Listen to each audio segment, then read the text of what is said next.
1973வது வருஷத்துல வந்து இது வந்து இந்த நுண்ணுயிரி வந்து கண்டுபிடிச்சிருக்காங்க.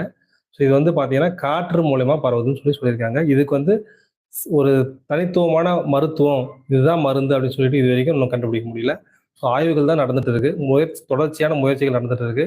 ஆனா இப்போ வந்து என்ன பண்ணியிருக்காங்கன்னா, இந்த தொழுநோய் வந்ததுன்னா, இத வந்து இதனுடைய வீரியத்த வந்து குறைக்கலாம்.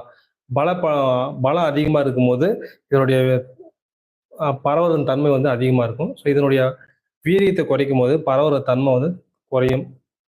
ஸோ இது வந்து தொழுநோய் வந்து பார்த்தீங்கன்னா, பொதுவா காற்றின் மூலமா பரவுது. நம்ம தும்முறது, எச்சில் துப்புறது, பொதுவான இடத்துல போயிட்டு எச்சில் துப்புறது, இல்ல தும்புறது, அப்படி தும்மும்போது, எச்சில் துப்பும்போது என்ன பண்ணுதுன்னா, யாருக்கெல்லாம் நோய் எதிர்ப்பு சக்தி கம்மியா இருக்கோ, அவங்களுக்கெல்லாம் வந்து பார்த்தீங்கன்னா, ஈஸியா அட்டாக் ஆயிடும். ஸோ இது வந்து டைரக்ட்டா கான்டாக்ட் வச்சுக்கிறவங்களுக்கு அஃபெக்ட் ஆகும். இந்த மாரி காற்று மூலமா பரவுவது மூலியமாவும் அஃபெக்ட் ஆகும்.